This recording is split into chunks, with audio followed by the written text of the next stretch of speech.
Okay, well, it's just gone 2 minutes past 12, so we will make a start. Thank you, everyone. Good afternoon and welcome to today's Lunch and Learn on trauma-informed supports for children and young people, the recent research and evidence. Firstly, I'd just like to introduce myself. My name is Stuart Moucher. I'm the Acting Executive Director of Family and Community Services, Insights, Analysis and Research, otherwise known as FACSIAR with the Department of Communities and Justice.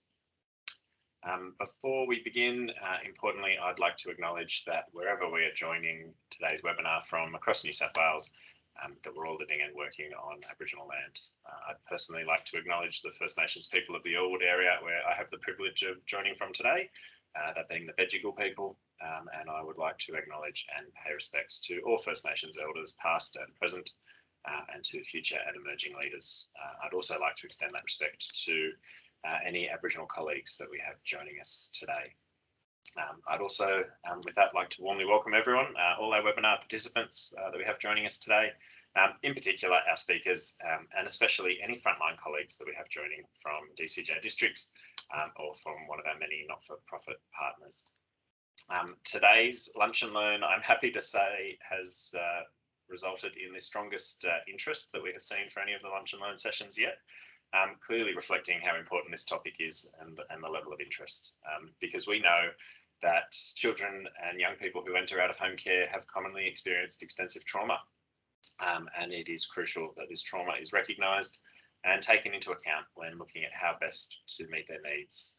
So this FACSIAR Lunch and Learn will present the latest research in the area of trauma-informed care and support from 2 research studies. Before turning to today's presentation, I also think it's incredibly important to acknowledge that trauma for children in care is often the result of intergenerational trauma. And particularly for First Nations children, that intergenerational trauma stems from past policies and practices of our department. The systemic mistreatment and forcible removal of Aboriginal children, policies and practices that have created what we now recognise as the stolen generations. So it's important that we recognise this, but I did want to be clear up front that today's presentations, while focusing on trauma, won't be addressing intergenerational trauma specifically. And what we would suggest, or so certainly if you have an interest, I would suggest having a look at the Aboriginal and Torres Strait Islander Healing Portal, which is an online hub that brings together best practice healing initiatives and information about what is working in Aboriginal communities in relation to healing from trauma. And I'd also put in a plug to any frontline colleagues joining.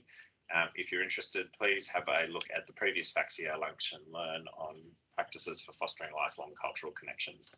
And we'll put the links to both of those resources in the chat. So turning to today's webinar, in a moment I will introduce each of our presenters, and then we will flow through the presentations without stopping. And you will notice, as always, we have another very impressive lineup. So first, we will hear from Dr. Natalie Peach. Natalie is a Postdoctoral Research Fellow and psychologist at the Matilda Centre for Research in Mental Health and Substance Use with the University of Sydney.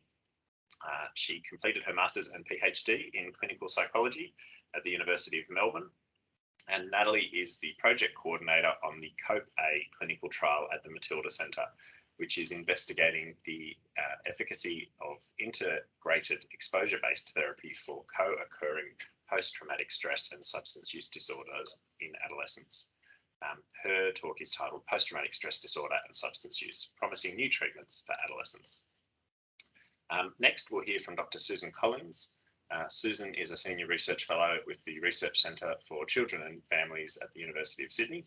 Susan is a Chief Investigator on the Australian Research Council funded Fostering Lifelong Connections study. And this study is a collaboration with the Department of Communities and Justice and 7 out-of-home care agencies, an expert reference group of child welfare experts, and also families with lived experience of the out-of-home care system. And they are working to co-design family time practices that promote children's safety and enrich connections to family. So she'll be giving her talk with Sue Berardi, and it is titled Translating Trauma-Informed Knowledge to Practice, Family Time for Children in Out-of-Home Care in New South Wales. So also to introduce, and next we'll hear from Sue Berardi. who has for many years provided therapy, supervision, training and consultancy focusing on developmental trauma and its impacts across the lifespan. She currently oversees OurSPACE New South Wales for the Australian Childhood Foundation. She serves as a member of the Expert Reference Committee for the Australian Research Council Fostering Lifelong Connections Study, and her talk is titled OurSPACE Program Evidence for Specialised Trauma-Informed Support Services for Children and Young People in Out-of-Home Care. So after we've heard from each of our three presenters, I will lead a Q&A session with the time we have remaining. So can I please ask everyone to pop any questions you have in the chat, and I will pose those questions to our presenters at the end of this, their presentations. I do just want to let everyone know as well that today's session is being recorded, and that recording will be posted on our FACSIAR webpage and sent to anyone who's RSVP for the session. They'll receive that link over the next couple of days. So with that, I really do just want to say a thank you to everyone who's contributed to this, for everyone who's taken the time to attend. I think it reflects the passion that we all share to make a difference. And I hope you have the opportunity to hear, to learn, to reflect with our collective goal of supporting children and young people in out-of-home care in a trauma-informed way, and supporting them to reach their full potential. So with that, let's get started. Thank you, and over to you, Dr. Natalie Peach.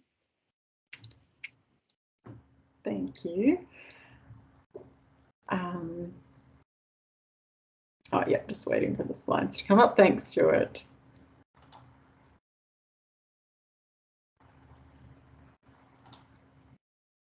Okay, hopefully everyone can see that. So hello everyone. As Stuart mentioned, I'm going to talk about post-traumatic stress disorder and substance use in adolescents.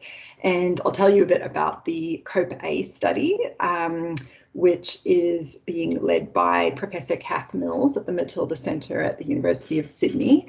And just briefly, as Stuart mentioned, the COPE-A study is a randomised controlled trial looking at the efficacy of a psychological therapy specifically for co-occurring PTSD and substance use in adolescents.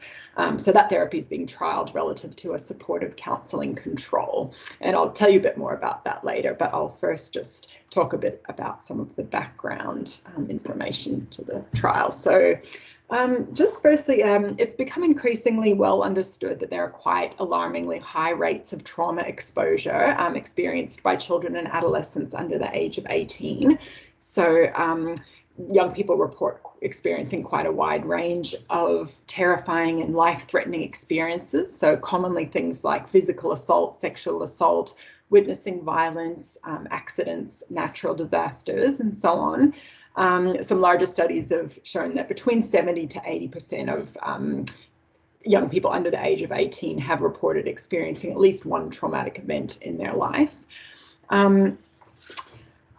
It's been found that about up to a third of children and adolescents who are exposed to trauma go on to develop PTSD. So PTSD is characterized by four main types of difficulties or symptom clusters. So firstly, the re-experiencing symptoms, which can take the form of intrusive memories, nightmares, flashbacks, enhanced distress at reminders of the trauma. In younger kids, sometimes repetitive play. Avoidance symptoms, so avoidance of people, places, activities, or thoughts about the trauma. Negative thoughts and feelings, so increased feelings of fear, guilt, sadness, shame, more time being spent alone, and loss of interest in things that the young person might have previously enjoyed, and hypervigilance as well. So this can manifest in ways such as anger, irritability, temper tantrums with younger kids, sleep and concentration difficulties, and with adolescents often increased risk-taking behaviour at times as well. And these are just some other signs of child and adolescent trauma that can be good to be aware of. So sometimes kids can develop new fears that are either related or unrelated to the traumatic event that they experienced. They can be more increasingly dependent or clingy. There can be regression in previously mastered skills in young kids, so skills like speech or toileting. Depression and anxiety are very common. General misbehavior or attention-seeking behavior, struggling at school, unexplained aches and pains like headaches or tummy aches, and substance use as well. So quite a wide range of effects of traumatic experiences with young people. So when a young person experiences trauma, this can often lead to difficulties across a wide variety of life domains in these bubbles here. And young people with these difficulties tend to present to a variety of service systems. But it is often the case that they aren't able to access the help that they might need in terms of receiving treatment addressing the trauma that they have previously experienced that might be giving rise to some of these difficulties. So when we look specifically at clients of drug and alcohol services, in Australia, more than 80% of drug and alcohol clients report having experienced at least one trauma in their lifetime, and up to 2/3 are found to meet criteria for PTSD. In adolescents, adults and adolescents, but looking specifically at adolescents now, PTSD and substance use disorders commonly co-occur. So in about half of adolescents who meet criteria for PTSD, they also suffer from a co-occurring substance use disorder. And this comorbidity is associated with a more severe clinical profile and poorer treatment outcomes as well. And in terms of why these two disorders so commonly co-occur, there's a range of different hypotheses, but the most kind of common and well-accepted one that we often see is the self-medication hypothesis. So the idea that someone who's struggling with experiencing distressing symptoms associated with PTSD may be more likely to develop problematic substance use as a way of coping with those symptoms. So in terms of the relationship between the symptoms of PTSD and substance use, we know that if a person experiences improvements in their PTSD symptoms, this often leads to an improvement in their substance use as well. However, the opposite does not tend to be true. So if someone starts to reduce their substance use or stop using substances, the PTSD symptoms don't tend to improve. So they, in fact, tend to get worse. So this highlights how central it is to treat PTSD and how important it is for PTSD to improve in the treatment of PTSD and substance using clients, and also how hard it is for these clients to stop or reduce their substance use. So how do we best treat PTSD and substance use disorders? Traditionally, there's been a bit of a reluctance among clinicians to address trauma in substance use using clients. So there's a commonly held belief that these clients would need to get control of their substance use first before they'd be ready to engage in a trauma-focused therapy. So often this ends up with clients being passed in between different services, so maybe between drug and alcohol services and other mental health services, with relatively little coordination of their care. But both clients and clinicians have indicated that this integrated model where substance use and trauma are treated at the same time and by the same clinicians would be most preferable. So in terms of treating PTSD, exposure-based psychotherapies are the gold standard for PTSD treatment. So these involve in vivo and imaginal exposure techniques, similar to the way phobias are treated. And traditionally, these techniques have been considered to be inappropriate to use with people with substance use disorders. But researchers have started investigating the efficacy of exposure-based programs for trauma and substance use, and there's growing support for the safety and efficacy of these programs. So there have been 2 large randomized control trials conducted in Australia so far. I'll just touch very briefly on one of them that is relevant to the one that we're running now. So this one was also led by Kath Mills back in 2012, and she and her team looked at the efficacy of a 13-session therapy called the COPE therapy program, which combines CBT for substance use and PTSD and includes prolonged exposure. So they looked at that relative to treatment as usual for substance use disorders in 103 adults who had PTSD and a wide range of substance use disorders. So they found, just briefly, that at 9-month follow-up, both groups had improved in this list of domains here on the slide, but participants who had been randomized to the COPE therapy had had significantly greater improvements in relation to their PTSD symptoms compared to the control group. So these slides just show the parallel reduction in PTSD symptoms and substance use that happened from baseline to follow-up in that slide. In that trial. And this is just some quick participant feedback that was received by people who went through the COPE program in that trial. So some interesting things to note were that many people mentioned that they had not realized prior to participating how much their addiction and their trauma had been linked. And several people said that they had never spoken about their trauma before being directly asked about it by the therapist in that trial. And it was a common comment as well that the imaginal exposure aspect was the hardest part, but also the part that people found to be the most useful. So moving on to where we are now with the COPE-A study, we know that there is a critical need to intervene early before PTSD and substance use disorders develop into chronic relapsing conditions into adulthood. So the COPE therapy program that was developed for the adult trial has now been rewritten and reformulated so that it's specifically appropriate to use with an adolescent age group. So until this trial, there haven't been any empirically validated treatments specifically for adolescents with this comorbidity.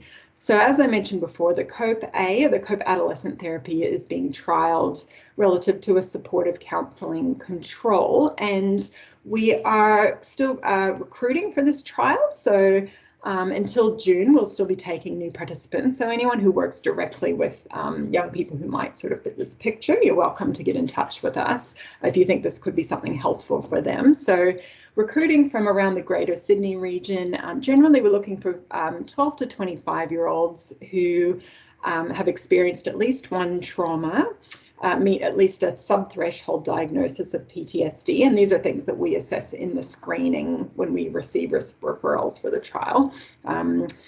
They have to have used alcohol or other drugs at least once in the last month and have a history of problematic use and be fluent in English. So regardless of which condition participants are randomized to, everyone receives 16 sessions with one of the clinical psychologists who work on our team that are free of charge, and they have the option of 4 caregiver or parent sessions for any parents or caregivers who may wish to be involved, or who the young person would like to have involved as well. So I know I'm running short of time, so I will skip some of these other slides. These last few were just to give you a quick snapshot, so we don't have any outcome results to share with you at the moment, given that we're still recruiting, but we do have a little bit of data just from our baseline assessments that we've done with the first 43 people who have gone through this study. So yes, just quickly, this is to highlight the complexity of this group of people that we work with. So average age of first trauma exposure is 5 years old. Everyone who's participated has experienced multiple or prolonged traumatic experience, as opposed to just a single one-off traumatic incident.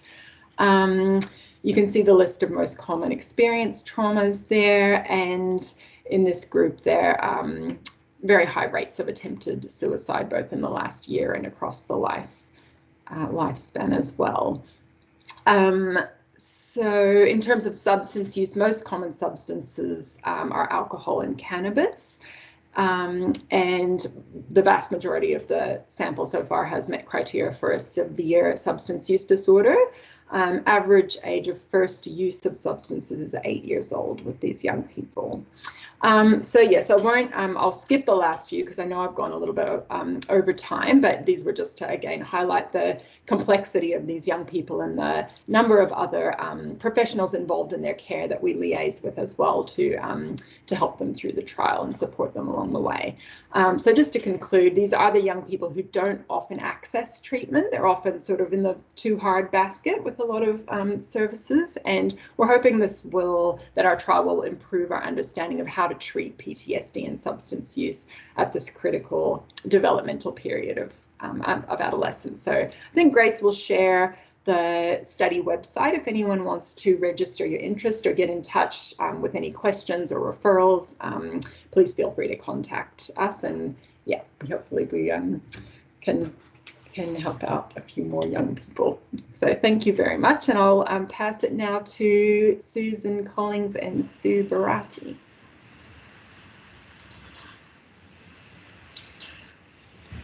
Thanks so much, Natalie, and great to hear about that work that's underway. I think there's plenty of people in the audience who are pretty interested.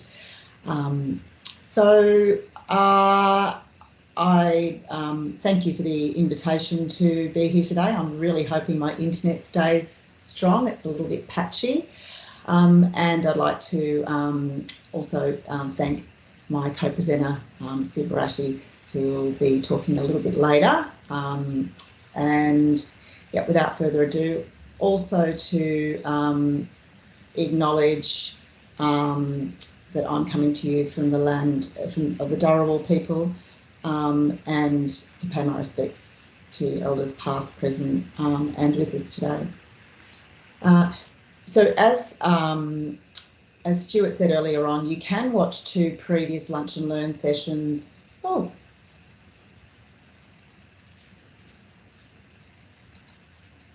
So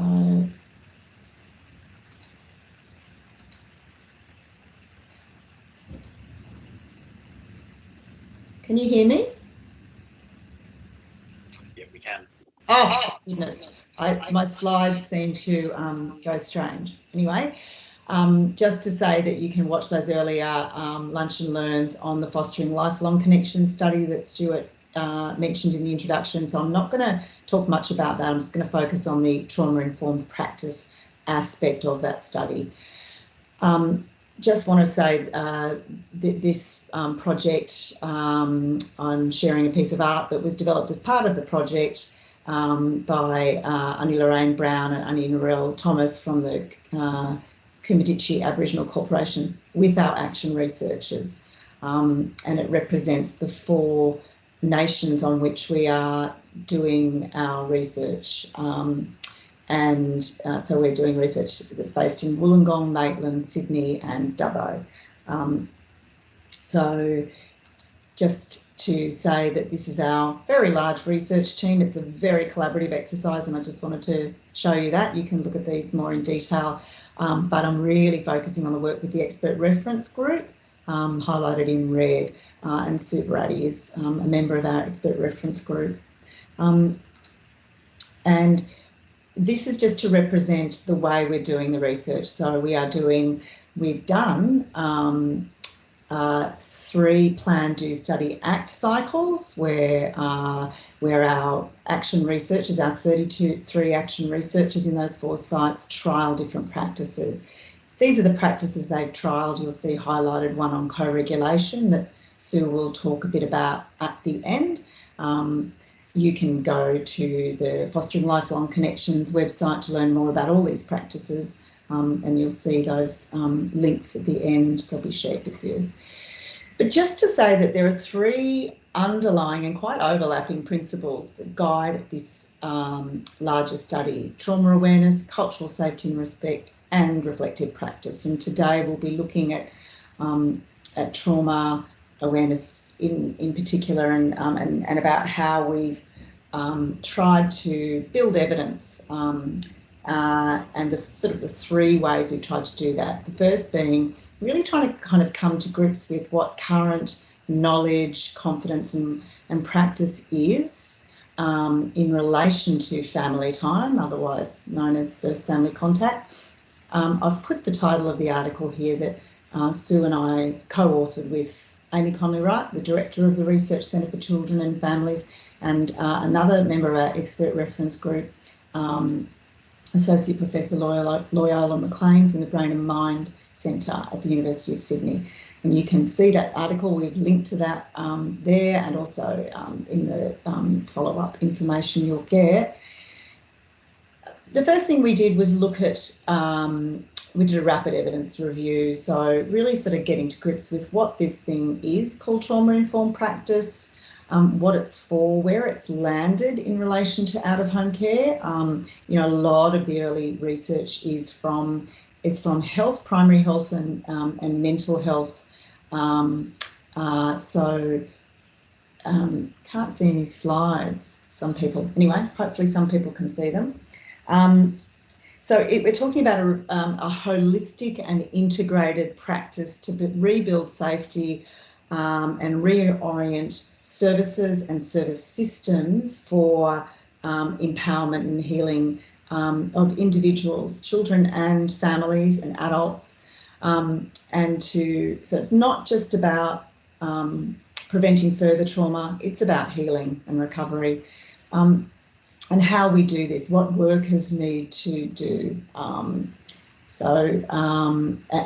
issues around secondary, or otherwise known as vicarious trauma, that can really reduce the ability of workers to be a resource for that healing. It can really distance workers and prevent them, you know, compassion fatigue is a term that's used, where workers are prevented really from forging those kinds of relationships with children and families that aid in healing.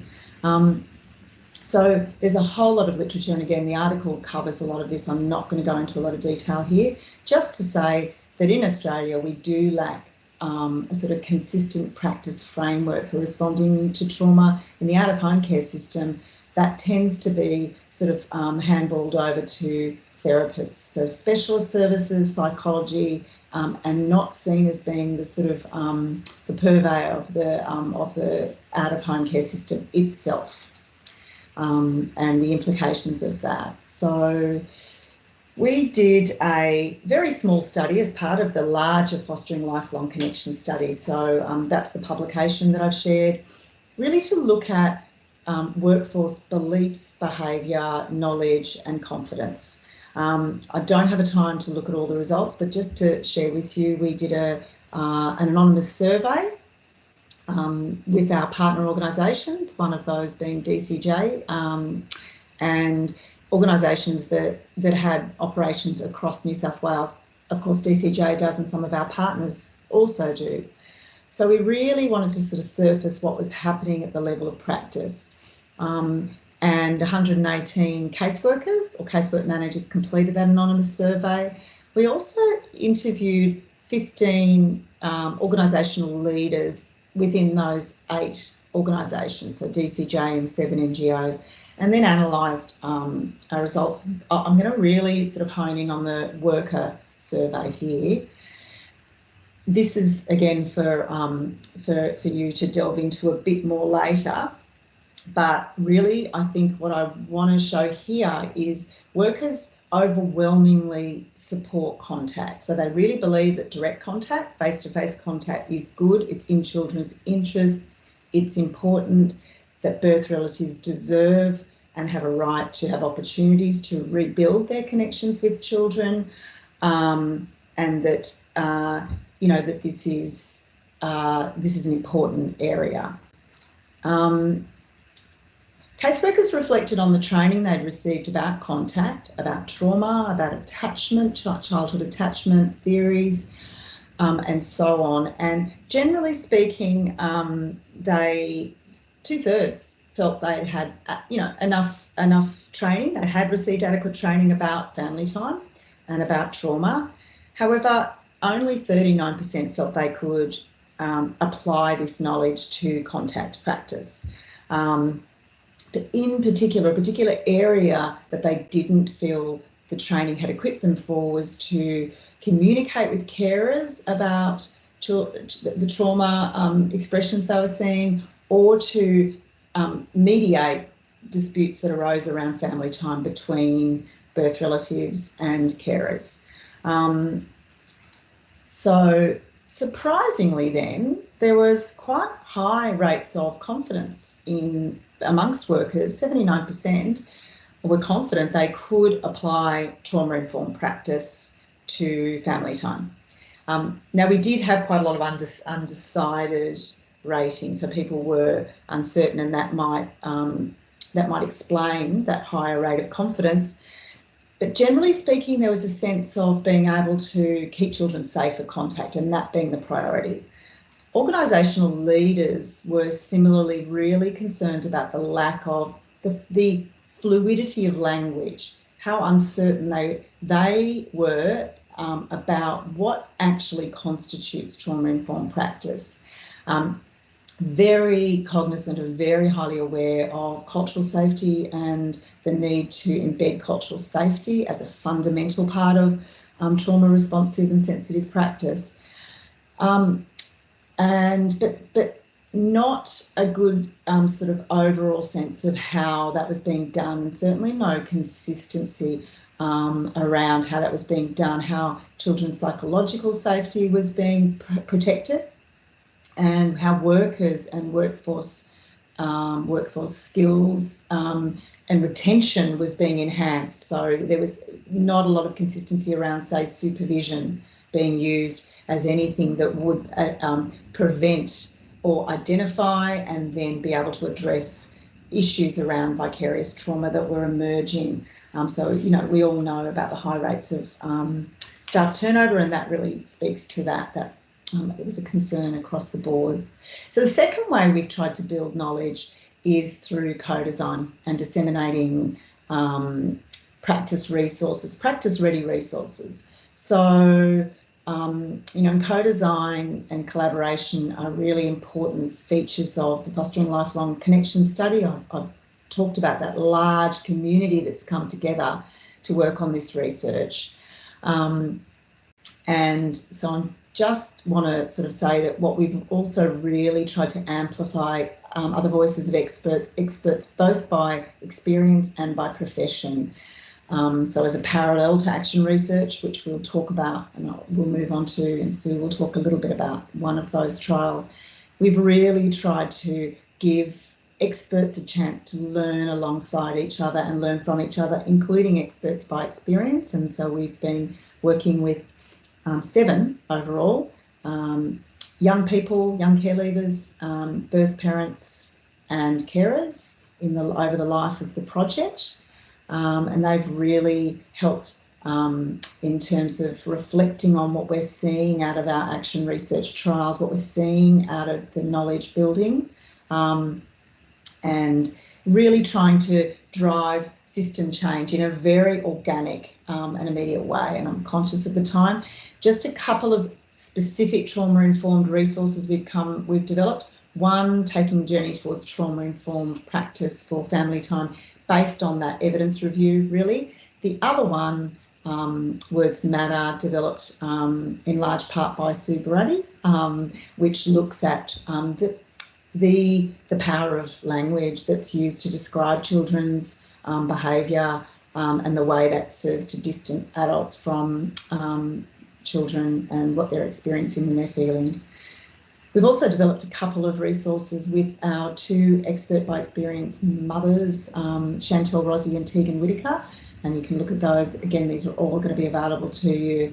They're about hearing from parents and bringing empathy to parents around the role they can play in supporting their child to thrive in their relationships with family, but also in their relationships with carers.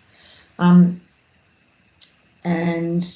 these are those resources, and there's a couple more there, but I'm conscious of time, so I'm just going to move on. So we've done the action research. I've talked about the 33 action researchers who've been working together very closely and in small teams for the last 2 years, and those action research processes. And I'm going to hand over to Sue to talk about one of those processes. Sue, I'm happy to do the slides if you'd like me to, and then you can. Sounds good. Thanks, Susan. No worries.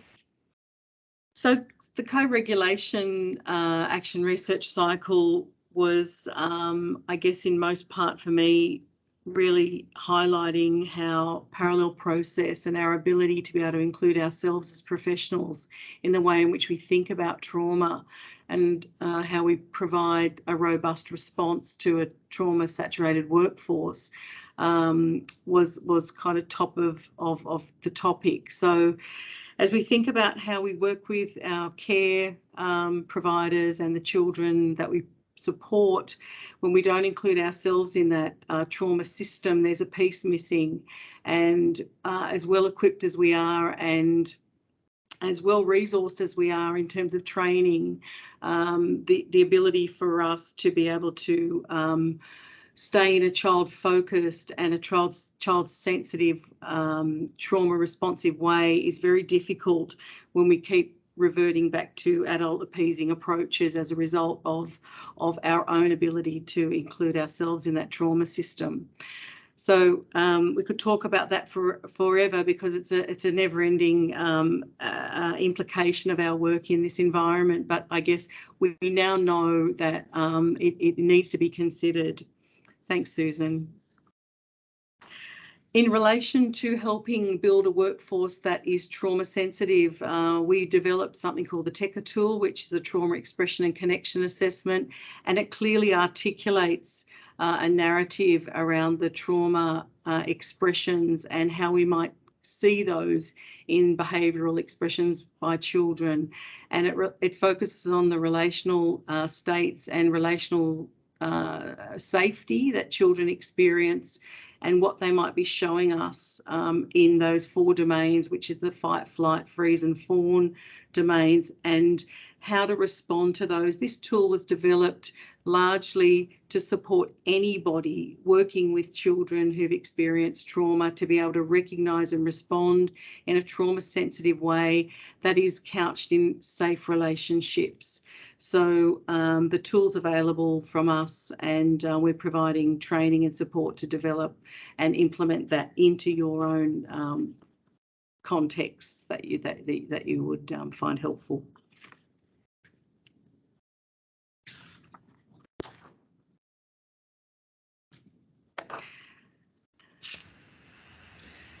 I don't really need to hand over to you, do I, Sue? You can just keep going. Thank you. No worries.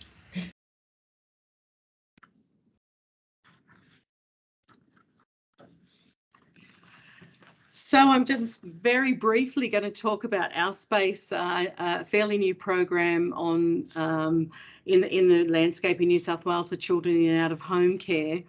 I want to acknowledge that I live and work on Darug land, and acknowledge the First Nations people here today, their elders past, present and emerging, and our Aboriginal team members in OurSPACE who work in the context of removal every day. The Australian Childhood Foundation is a national organisation, and we do all of the things listed in the slide. I won't go into those, and I'll speed through through my presentation so we can get time for questions. OurSPACE is funded by DCJ and directly addresses placement instability.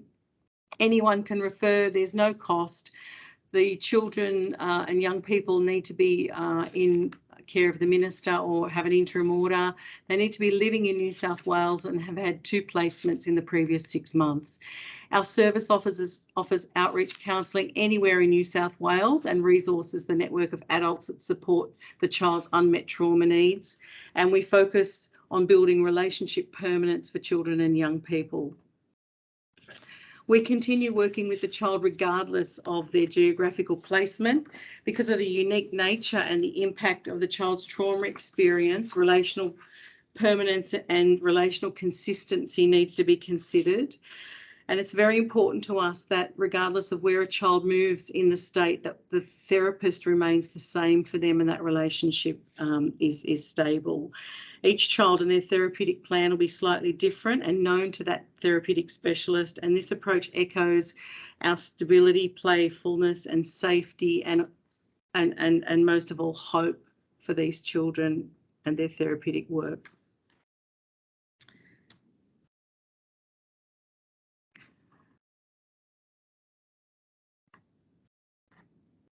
I'm just trying to go to the next slide.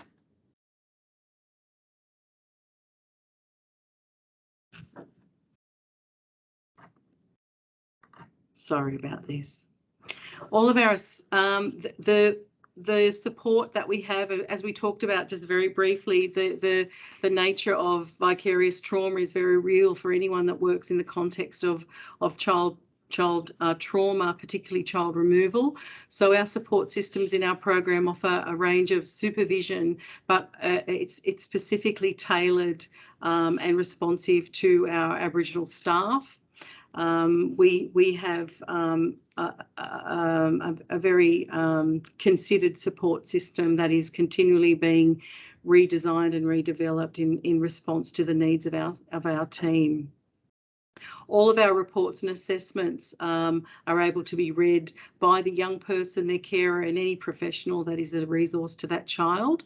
So we don't write typically clinical assessments. We write assessments that represent the relationship that the therapist has with the child at the point that they are working with them. And we feel that they should be shared, and anyone who has a wide range of literacy can access those and understand them. So moving right on to our findings, the key findings taken from our OurSPACE outcomes report, that 97% of the children and young people in the program had experienced an abuse and neglect prior to the age of 1. And as Natalie mentioned, that providing response to a child who's had very early childhood trauma needs to be considered in relation to their age and developmental stage. Almost 40% of the kids in the research had been abused for more than 5 years on a continual basis. The children and young people in the program experienced significant placement instability, more than 8 placements across their care trajectory. 10% of these kids reside in ACAs, and a large degree of them suffered from a range of serious developmental and mental health problems. And over 75% of their carers have also experienced historical trauma, which for us is something that we always consider in the way in which we respond to the therapeutic needs of the child and their placement. So as I mentioned to you previously, the TECA tool allows us to keep focus on the trauma messages that the behaviour is sending, that the relationship becomes the client, so co-regulation and the ability for the carer to understand the unmet trauma needs that the child's experiencing can be really considered through those domains of fight, flight, freeze and fawn. I can share that resource with anyone who's interested. And all the interventions that are recommended in response to each of those domains are relational. They're targeted at the relationship between either the carer and the child or a safe, consistent adult in the child's life. So some of the outcomes that we have been able to take from our data is that 25% of Aboriginal children referred to the program were restored to their family permanently. 65% were engaged with family for the very first time, and I think our program responds to a gap in the system where we see children placed across multiple placements with different carers and different case management providers, and our team take those referrals and work with them as one so that those sibling groups can be connected up, and that relationship can be responded to in a therapeutic way. And 75% had an improvement in their sibling relationships, and 85% showed a reduction in criminal activity if they were involved in the justice system. Some preliminary FACSIAR data that we've been able to share is that 52% of all children that we worked with were Aboriginal, that on referral, that four ROSH reports for each child over a 12-month period were had, and on closure, 44% had no further ROSH reports. So it's almost half had no further ROSH reports, and 70% had no further placement changes post OurSPACE.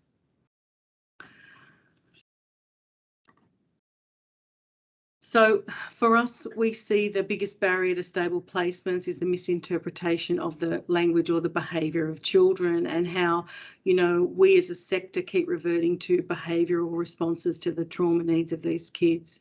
And the more that we start to think about what their behaviour is telling us and how we can consider that in the way that we develop our therapeutic responses and the ways in which we show up for these kids is really important. And I think that we need to continually consider how we, as part of that trauma system, maybe instead of co-regulating, escalating some parts of that work. So I invite you to explore that maybe in your supervision or in your reflective practice. Our details are here. Our intake email is here. You can send any inquiries at all if it's about the TECA tool or our work in general, or if you want to make a referral, or if there's any information that you would like about the program or the work that we're doing, please email me directly. Thank you. And that was as quick as I could possibly do it. I'll take a breath. I'll hand back to Stuart now. Thanks so much, Sue. Greatly appreciated. And look, obviously, thank you to all our presenters, to Dr. Natalie Peach, to Dr. Susan Collins, and to Sue Berardi. So look, thanks everyone. We have had some questions flowing through in the chat. So with the time we've got remaining, I'll pose those questions to our presenters. If you've got any further questions, please continue to pop them in the chat, and we'll get to the ones that we can. Natalie, if I can start with you, there was a question in the chat, I guess interest in the COPE-A trial, or maybe the COPE program before it, about maybe comparative results with dialectic behaviour therapy, if that's something that's being looked at or is being looked at in the study. No, that's not. No, that's not part of our study, unfortunately. So yeah, sorry, I can't comment on that. I don't think it hasn't been trialed. Yeah. Well, it's an easy one to start with, and one that always makes me laugh. Our operational colleagues never have met a referral criteria that they don't want to try and test and stretch. So when you say, Greater Sydney, does that reach out to Central Coast? When you say 23, do we get to 24, and can we get it out to the regions? So how flexible are these criteria? Even up to 25 is okay, as long as they're age 25 on entering the study, so definitely can take 23-year-olds. Sadly, yeah, Central Coast is probably a bit beyond our limits at the moment. So generally, we can see young people in our offices that are based on the Sydney Uni campus, and we do try and be as flexible as possible to have the psychologists travel out to other services or offices that are more convenient to participants or might be more familiar and more comfortable for them to attend. Yeah, we probably, with the number of people we have participating or about to participate now, we probably don't have quite the time to travel the Central Coast, but if anyone can come closer to us, we're happy to try and be as flexible as possible. Yeah, appreciate it. Susan, if I can come to you, we had a question in the chat, and Sue, you also touched on it in your presentation. There was an interest in whether any of the trauma-informed practices had a specific focus for children in residential care settings, or any specific considerations that people need to be aware of for those children. So the Fostering Lifelong Connections study is based on children in kinship care, foster care. So it's long-term, children on long-term permanent orders, but in family settings we haven't. Because our agencies are and so the caseworkers are all working in the community with those children. So no. And then, Sue, if I took this down correctly, you spoke about 75% of the carers had their own experience of historical trauma. I guess I was keen personally to sort of understand what implications there might be for our frontline staff working with or supporting carers who themselves have their own experiences of trauma, supporting children to overcome their experiences of trauma. And then there's also, I guess, a follow-on question to that was about maybe if a difference between foster carers versus kinship carers, and if you saw the difference in your study. I guess when we're talking about our First Nations population, of course, we're going to see that that trauma experience is there, and for anyone that sits in a space where they're experiencing someone else's trauma, they can be impacted. So whether that historical trauma is a one-off isolated event, or whether that's an extensive experience of childhood trauma for themselves, in our sample data of 120 carers, that was the number. And what that does is that it potentially can create what we call blocked care, where if that trauma hasn't been processed by that adult, it doesn't allow them to be an attuned adult for the needs of the child. Absolutely. Just coming back, sorry, I'm jumping back and forward a little bit as I respond to the questions in the chat, but just wanted to flag for everyone online, and Grace has put this in the chat a few times, and we'll send it around afterwards, but on the DCJ and the FACSIAR internet page, sorry, there is a link to all the resources that are being spoken about and shared today. So yeah, all these research resources are available, and they're on that internet page, and we'll send that around again. So there was another question, Susan Collins, if I can come back to you. There was a question about whether the outcomes will look at, I guess, different age and the duration of the trauma, and how that maybe impacts on outcomes for children in the study. Was that something? So the small study we've done, I don't know if they're talking about the survey. So we did ask for some information. We've also done a survey with not just caseworkers but carers, and we will be looking at that. So we've done a pre-survey with carers and caseworkers at the start of our study. We'll do that again and repeat it. So what we're trying to sort of get a sense of there is what's changed about their family time experiences. So how caseworkers feel they've been able to support family time and their knowledge and skills, and how carers feel that family time has gone. So we're not directly mapping that onto those individual practices, but we're looking over 2 years at change in the sector from the perspective of those carers as well, which will be, I think, really interesting to see, because they do give us quite a detailed picture of the children that they're living with. So yeah, stay tuned. We will be publishing, looking at that data this year and publishing on that. Don't have anything to share at this point in time, just anecdotally. So we just do, yeah. Slightly too early for the results, which obviously there's keen interest for them as soon as to be good to hear. Yeah. So staying on that, I mean, you spoke about I guess the importance of cultural safety, and but maybe not as clearly understood about how it's done, or maybe different views on that. We've got a lot of operational colleagues on the line here. What you got any advice on what they could be doing to strengthen those practices, or to have a stronger knowledge about how to create that cultural safety? So we heard from our organisational leaders some things that were being done. Obviously, there are fewer Aboriginal workers in the workforce, and there are really real difficulties with them in terms of working for the child protection system in their communities, and the historical trauma that Sue's pointed out. And because there are fewer of them, they're often leaned on very heavily in their organisations. So actually, I would really be calling for, what we've learned with this study is around the community of practice building, and actually offering specific opportunities for our First Nations caseworkers to join together across different sites, and to be able to reflect and share, and be able to feed back within their organisations things they think they've learned from others, things they need to change, just to kind of gain that support and strength. I don't know if Sue has anything she wants to add to that. I think in our program, I skipped through the slide, but 60% of our FTE are Aboriginal therapeutic specialists, and we want to represent the clients that we work with in our workforce. And I think that has made a significant difference, because what we find is when we modify the program and adapt our processes to match the needs of those communities, we find that the non-First Nations communities benefit, exponentially from those changes. So if it works well and it builds stronger relationships in those communities, and it works everywhere.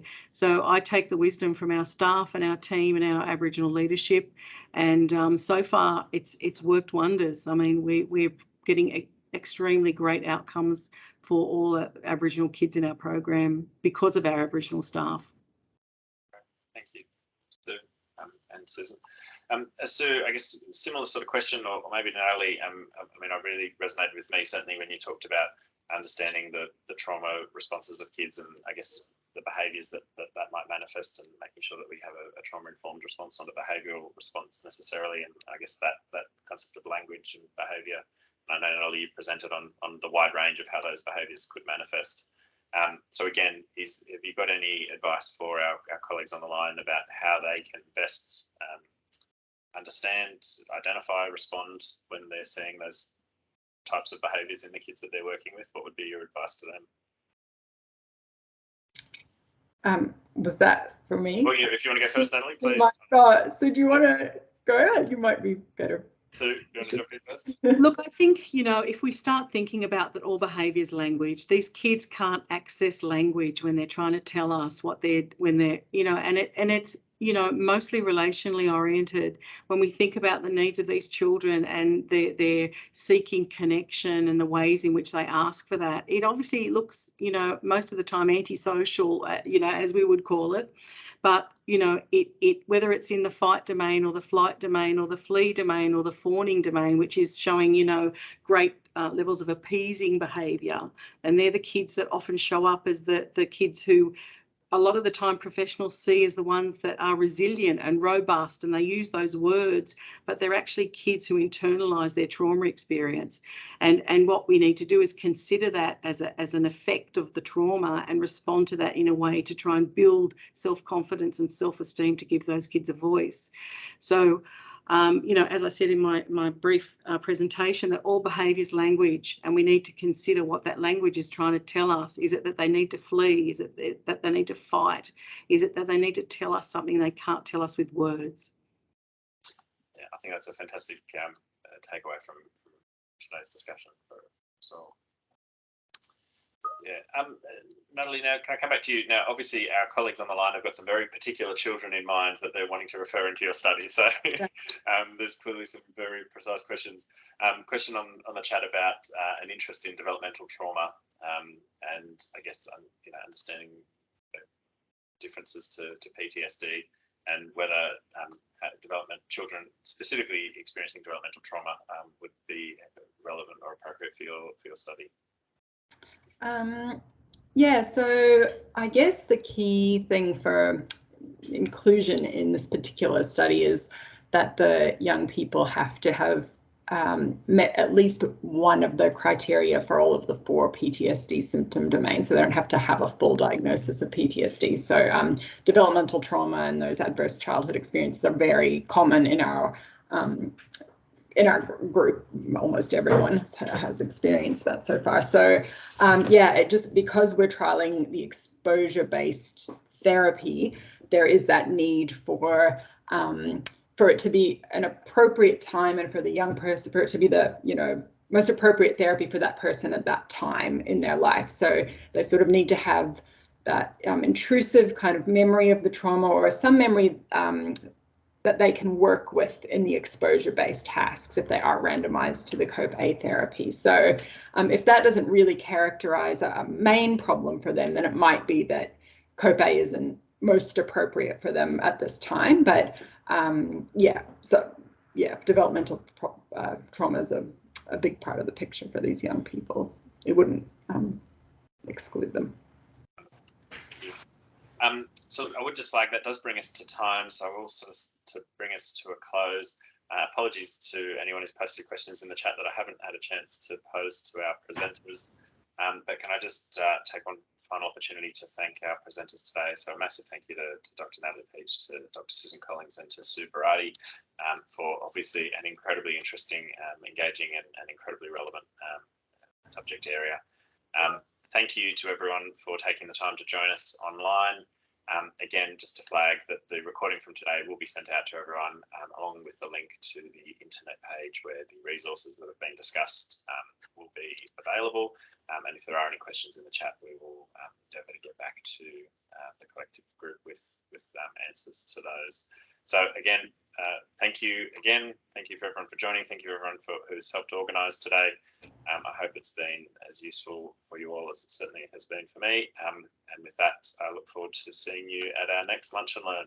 So yeah, thanks everyone and have a great rest of the day. Bye.